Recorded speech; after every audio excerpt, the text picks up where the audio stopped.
finding hidden treasures, traveling to Tampa Bay's diverse communities and neighborhoods, discovering the sights, sounds, and taste of the region, experiencing history and culture. I'm your host, Serena Fazan, and we are Unlocking Tampa Bay. Hi everyone, I'm Serena Fazan and welcome to this episode of Unlocking Tampa Bay. I'm here with President and CEO of Visit Tampa Bay, Santiago Carrata. Santiago, it's always so great to see you. It's always great to be on another episode with Serena Fazan, Unlocking Tampa Bay. Well, thank you so much. Awesome? Oh my gosh, thank you so much for that. And there is so much going on in Tampa right now. It's so exciting. Can you give us some of the highlights? Well, you know, this is the season, right? So sports in full gear. You know, the Bucks picking up where they left off last year, you know, winning some great games. The Tampa Bay Rays, over 100 games won, 100 games won this year. Only 3 teams in all baseball were able to do that. Headed into the postseason. The Rowdies are doing great. The Lightning are starting up their season. College teams are in gear. So sports in full bloom here in the fall. And, you know, this is a great season for us. We just had the Gasparilla Music Festival. The weather is turning terrific. You know, all that happens around here with Halloween. You know, Busch Gardens and Hollow Scream, and, you know, just that fabulous weather that rolls in the fall. So, you know, just a great season for us. You know, we had a terrific summer, and now we're headed into that season where we get to celebrate some really, really great holidays, starting out obviously with Halloween and then Thanksgiving and then Christmas. So really, really excited, and tourism hasn't let up. I mean, it's been great what's been happening here. And you know, also, we're in a new location that we typically are, right? Usually we're in your beautiful store at the Visitor Center. But what is this? What's new with Visit Tampa Bay? Well, you know, we are developing space for a lot of the organizations that live with us. We were a bit cramped, and, you know, the pandemic really forced us to spread out and think about spacing and health and welfare. So this is our new training room, and it's not even quite finished yet, but it's nice for us to be able to move around and record the episodes from different locations. But, you know, we've been busy. We just attended IPW, which is the biggest international tourism show for the United States. It's where the United States gets to show off for the world. And we had a huge presence there. And in fact, as part of that, Connect Travel had an award ceremony, and our great marketing team won what I want to call an international award, because 2 different countries were given awards at this event, and we received, you know, innovative marketing during a pandemic. And so, again, kudos to our great marketing team. And, you know, all of our teams are doing great. Our convention sales team, our leisure sales team. You know, we just hosted that great Connect show that I think we talked about in our last episode. So, you know, we continue to put Tampa Hillsborough County on an international stage, on a domestic stage, because we want to continue that great momentum that we saw in the summer as far as tourism and visitors to the destination. And quite honestly, we're super excited about international borders opening up soon and the cruise industry coming back online. So super, super excited, not with what we've just had, but what's still on the radar for us in the future. And you know, there is so much to see in Tampa. On this episode of Unlocking Tampa Bay, Santiago, we did a great show on discovering downtown museums. So we went to the H.B. Plant Museum, we went to the Tampa Museum of Art, and we went to the USS American Victory ship. You know, favorites of mine, I've been to all of them. I've actually served on the board of the H.B. Plant Museum as well as the Tampa Museum of Art. And, you know, just phenomenal attractions that are downtown, and they're part of a larger downtown attractions education museum venues. When you think about all the way up at the Florida Aquarium and you start moving through downtown with the Glazier Children's Museum, you have the Tampa Theater, you have obviously the Florida Photographic Museum of the Arts, the Strass Center. I mean, just a great combination. I know I'm forgetting somebody and I'm going to regret it afterwards, but, you know, just so many great partners that add to that downtown fabric. And pretty soon here we're going to launch the Riverwalk Pass, which really gives you access to all of those great venues that are downtown within walking distance. So when you think about all those incredible assets downtown, again, I forgot the Tampa Bay History Center. You know, when you add all of those up within walking distance and accessible by one pass, that's really great. It mirrors our city pass, which also has some great attractions that are not maybe all downtown. So this one really gives you access to some great venues downtown. And one of my favorite episodes, you know, we've done great episodes, but, you know, looking at museums and education, cultural attractions really speak to who we are. So super excited with this episode. Well, let's share it with everybody. Absolutely. Wow, isn't this amazing? Beginning with one of the most iconic landmarks in all of Tampa Bay, we're at the Henry B. Plant Museum, located at the campus of the University of Tampa, and I'm joined with Lindsay Human, the Museum Relations Manager. Lindsay, thank you so much for having us today. Oh, it's our pleasure. We're just glad you're here. Oh my gosh, this is so beautiful. And tell us a bit about it, because the museum was initially, right, part of a hotel? Yeah, so the building opened as the Tampa Bay Hotel in 1891 and ran as a hotel all the way until 1932. So the museum opened in 1933, the same year that the University of Tampa moved into the building. So we've been here quite a while. So what is that, like 90 years, right? Coming up on it, yep. Wow, that is amazing. Now, the hotel is no longer here, though. That's correct, but what we have in the museum is what's left of all of the original artwork and furniture and furnishings from the 1890s. So when you come into the museum, you're stepping back in time and seeing what it would have been like to be a guest here at the hotel. You know, Henry B. Plant is known as the father of Florida tourism. And is it because of all these beautiful things that you see here? That certainly played a part of it. Henry Plant built an empire of railroads and steamships and hotels throughout the southeastern United States, primarily in Florida. He had this transportation empire so that you could get all the way from New York or Prince Edward Island all the way to Tampa and even further south, the Keys and Cuba and places in the Caribbean.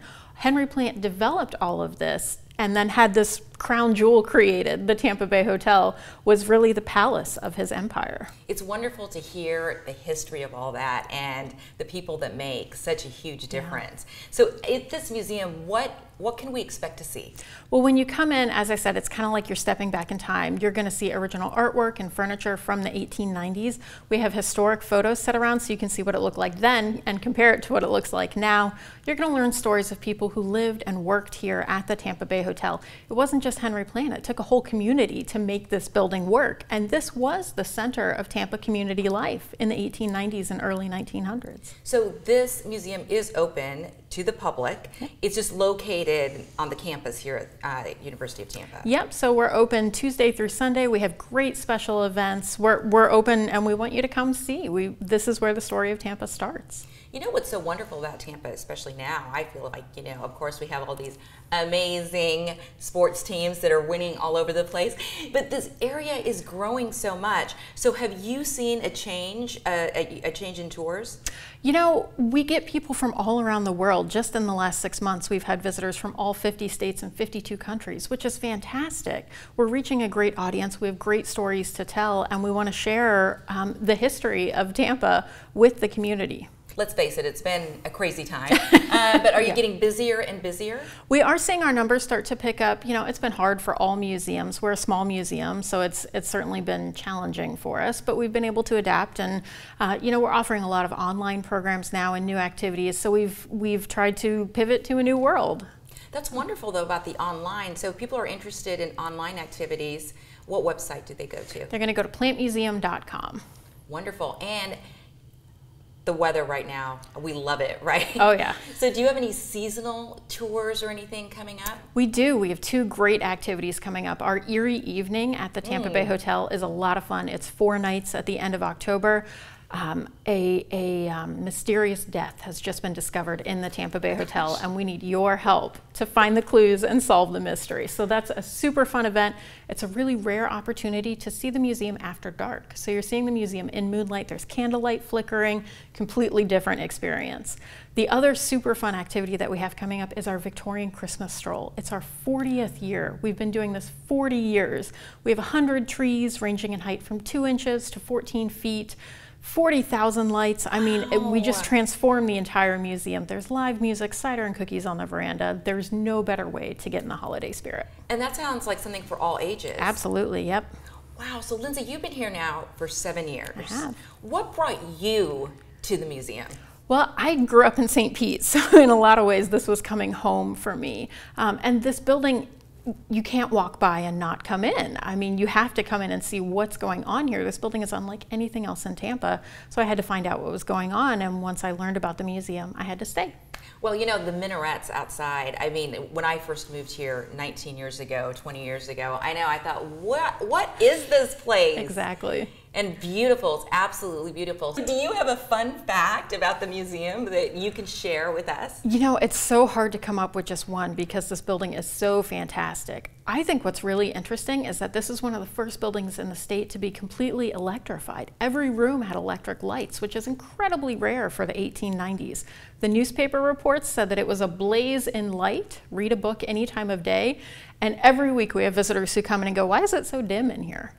So wow. it just shows you how our opinions have changed over time. Yes, it certainly has. Well, gosh, what a pleasure to talk to you today, Lindsay. We're so lucky to have people like you in this community. Well, thank you. And I'm telling you, again, I've been here for so long, I can't wait to come back to do some of these seasonal activities. I certainly hope you do. I do too. And we invite you to check out the museum and everything they have to offer as well. We are now aboard the USS American Victory ship. It's only one of 4 fully operational World War II ships in the entire country. Talk about an American icon and a Tampa Bay icon. Now, typically, the American ship is located behind the aquarium, but it's moved in October for a very special reason, and we'll get to that in just a moment. But first, I'd like to introduce the president, Bill Kuzmic. Bill, so nice to see you. Welcome aboard. Nice to have you here. Firstly, thank you for your service. Thank you. An honor and a privilege. Thank you. Well, tell us a bit about yourself and tell us a bit about this amazing ship. Not born in Tampa, but raised in Tampa. I left here, went to Naval Academy for a few years, and married my sweetheart from Tampa. And we decided we got out of the service where we're going to go, and we came back to Tampa. And just as an exciting part of that, I got involved with the American Victory through a network of alumni.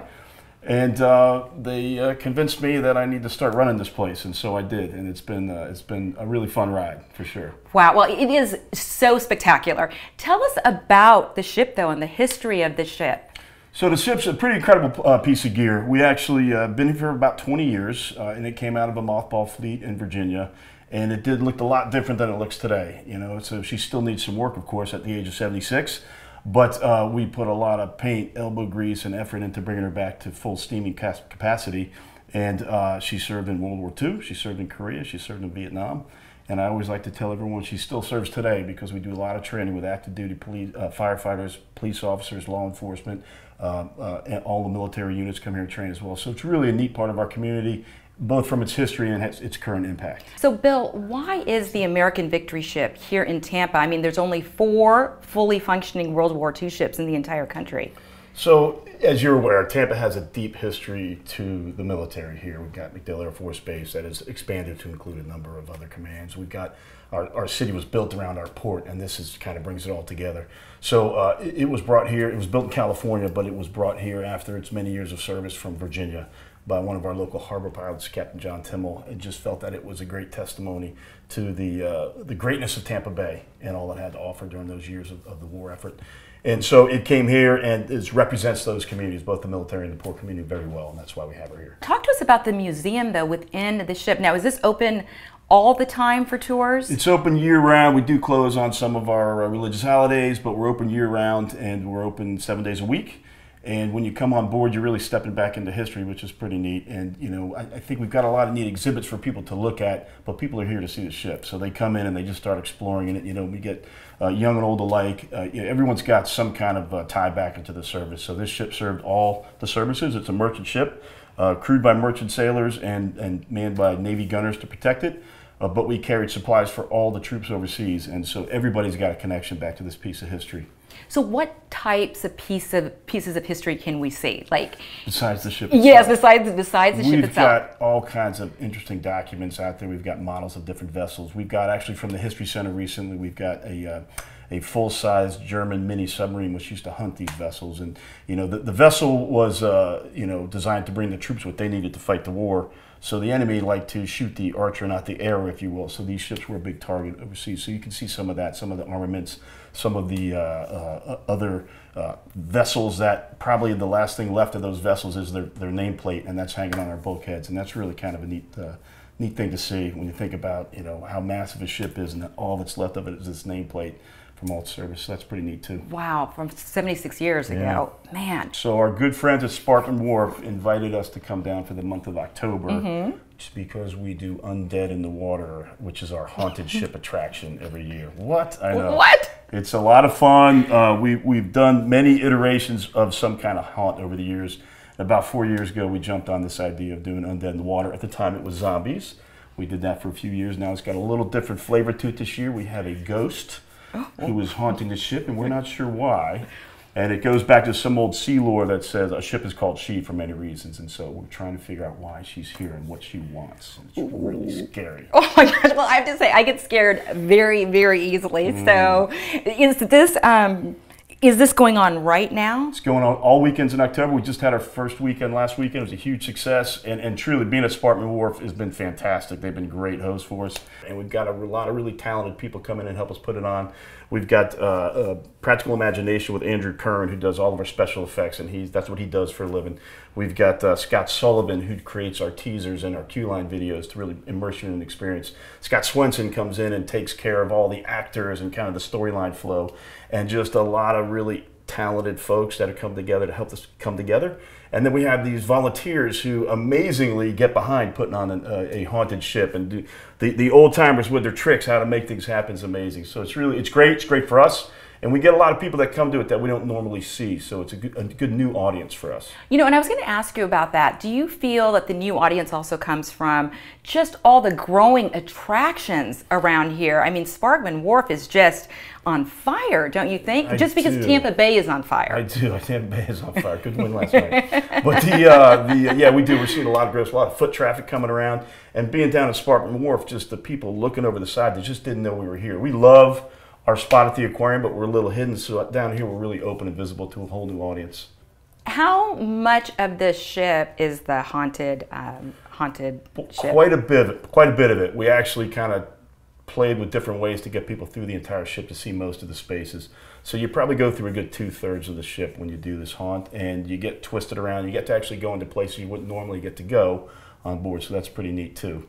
There's tricks around every corner.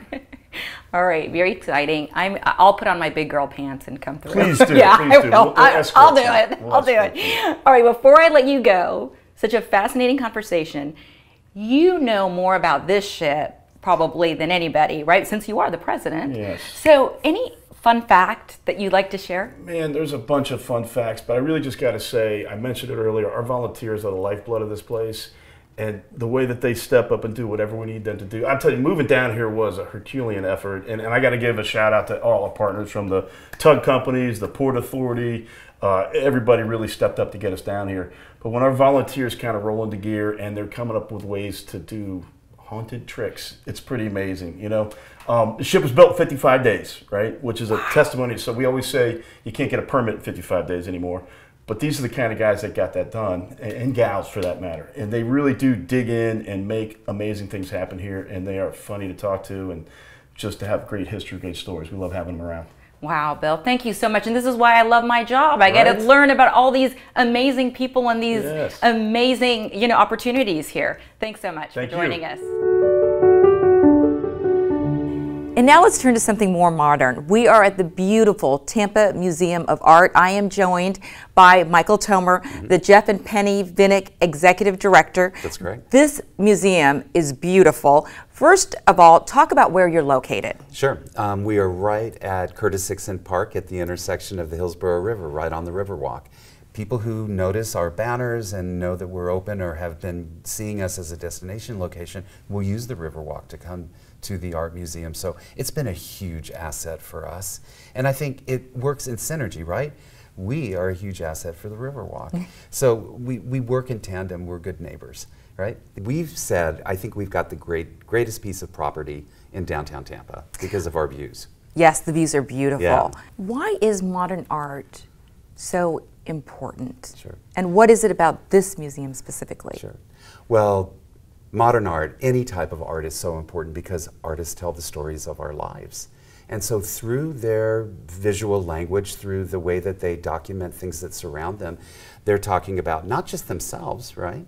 Or their families or what's in their immediate world, but they're talking about what's happening culturally, politically, socially. All of that feeds into a larger discussion of a work of art. So when you are looking at a work of art, you're not just seeing the vision of one artist, you're seeing the artist's vision of everything that surrounds them.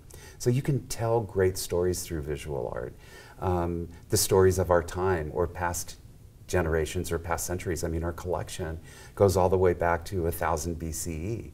So we are talking about stories of Western civilization's history and culture, the great Roman Empire, the Greek Empire, all the way to what's going on in the 19th century, advents in technology that are influencing artists to move in certain directions, from the painted portrait to the photographic portrait, to now the digital portrait, right? So artists tell those stories through advancements in technology, advancements in life. They are the timekeepers. They're the visual reflections of our world. And that's why art is so important, because we get a piece of that even if we're not living in that place at that time. I have to say that you speak so artfully. You're a wonderful speaker, Michael. So at this museum, do we see different exhibits at different times of the year? We do. So our museum puts together 7 to 9 different exhibitions a year that try and encapsulate what's going on in the world, either through our permanent collection, which we have over 8,600 objects. Wow. I know, and growing. So our permanent collection is growing. So we build that collection because we are the caretakers of the treasures of the art world. And that is for future generations as well as generations right now. When we don't have that type of art in our collection, or even if we have some of it, we like to broaden the conversation. In other words, extend the novel by bringing in works from other collections, either from individual collections, private collections, or collections that exist at other museums, near and far. So, and then, of course, other museums often put together exhibitions that are of great interest to us, and we'll bring in that whole exhibit. So those exhibits are made up in a variety of ways. So some of them are coming from other museums, some come from our own collection, and some are kind of a hybrid. So right now we have on exhibit 6 different exhibitions, one of which will close in 2 weeks and another one will come. So that's about, when it comes to exhibitions, that's about how many we do a year. Well, and it seems like, I mean, this is such a great museum, not only for the tourist, but for people who live in Tampa. Yeah, I mean, I think both, right? So over 30% of our visitation comes from tourists that come to the area from outside our 4-county region surrounding Tampa Bay. But we're open 362 days a year. So every single day there is programming for people who live here or people who visit. And we are part of the business community that provides this wonderful quality of life experience. So it is for everybody, and we also are mindful that everybody comes from different walks of lives and have interest in different things. So not all of our exhibits are specifically about the same generation or the same time period or the same type of art. We try and give a variety so that everybody that walks into our museums can see a reflection of themselves somewhere and learn something maybe more about themselves or another culture. So even if someone is not, say, some people may not be into the arts as some other people, everybody will find something here. I think so. We are trying to bring in people into the museum to help them understand that they can enter at any level under any interest level. So we're telling stories about art, but some of that art are telling stories about life that maybe at first glance may have nothing to do with the art form itself. Well, before we wrap up, I wanted to ask 2 things. This is not the original building. No. This museum that we're standing in right now opened to the public in 2010. and has been our most recent iteration of who we are. So the Tampa Museum of Art is the oldest cultural institution in the Tampa Bay region. We opened our doors as the Tampa Museum of Fine Arts in 1920. We kind of morphed into the Tampa Art Institute when we went from a museum that just exhibited art to one that taught people how to create art. And that became our history up until the point at which we became the Tampa Bay Art Center, briefly, same scenario, teaching and exhibiting, to a full-fledged collecting art museum when we opened in 1979. And when we did that, we had a building not too far from here, kind of over where Kylie Gardens is right now at Curtis Hickson Park. And we were literally attached to the convention center. And so we offered this opportunity to downtown Tampa since 1979. And when that building could no longer support this institution's growth, a new building was created, and we opened this place in 2010. So, I mean, the bottom line, though, save the best for last. 100 years, more than 100 years. 100 years. How great is that? It's amazing. We had this wonderful celebration in 2020. We actually had people attending the event that had been volunteers at our museum. One lady had been with us for 70 years. Oh my gosh. Amazing, we right? Yes, we'd love to meet her too. Yeah, and so really, the community has been engaged in wanting to see this museum flourish for a century. And we're looking forward to our next 100 years now. Wonderful. Well, Michael, I'm telling you, what a pleasure talking with you. We would encourage everybody to come down here. It's so beautiful, especially at night, with all the lights. Yeah, the lights are amazing, right? Leo Villarreal's light installation on the south facade right at the park. It's stunning. So, Santiago, those were only 3 museums. We have so many here. You know, it's the tip of the iceberg. You know, you've covered some in prior podcasts, but, you know, we mentioned so many at the beginning of the show, and there's still others to mention, like the Tampa Police Department Museum, the Firefighters Museum. I mean, there's so many hidden gems in our downtown that need to be discovered. And so you've highlighted 3 today, and hopefully we'll highlight many more in future podcast episodes, because they really deserve their time. Well, absolutely. I would love to. And you know, as a local and being here for a long time, it is amazing the growth we have seen in just 3 to 5 years even. Well, you know, so much has happened here. Obviously, the Riverwalk was a game changer for us, but when you talk about all the developments that have gone on, you know, in and around Tampa and Hillsborough County, the Midtown development, what's happening up at Armature Works, what's happening in Water Street around Sparkman Wharf, what will be happening between downtown Tampa and Ybor City with the Gasworks project, you know, the extension of the Riverwalk on the west side of the river, connecting those West Tampa neighborhoods to downtown.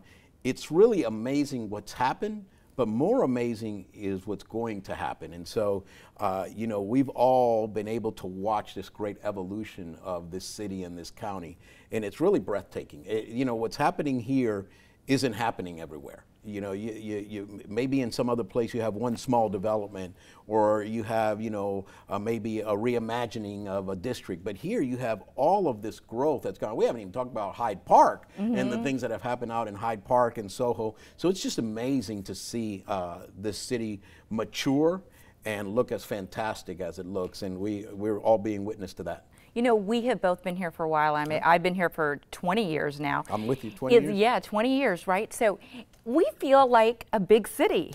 Well, and we're marketing it like a big city, right? You know, it's a big city and it deserves big city marketing. And, you know, we've talked about IPW at the beginning of the show. We had Connect. You know, we have Florida Huddle next year. You know, we have all these opportunities to really market Tampa, not just domestically, but internationally. So we're super excited. We have great partners in Visit Florida and many of our colleagues around the state that partner with us.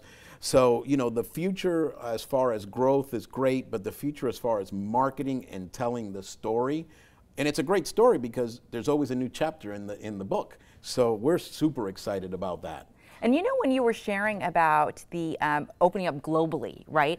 The Riverwalk Pass is really going to be a game changer as well, don't you think? Well, you highlighted, you know, three of the so many attractions that we've mentioned that could be a part of that Riverwalk Pass, and you know, that complements our city pass. So just phenomenal opportunities for people, you know, not just, you know, our locals, but our visitors to enjoy, you know, so many different things. I mean, when you think about the scope of all those places, and you throw in Mosey, and you throw in Busch Gardens, and you throw the things that are available across the bay, there's really something for every taste, for every visitor, and we're super, super excited to be able to be the ones that tell that story, and for you to help us tell the story.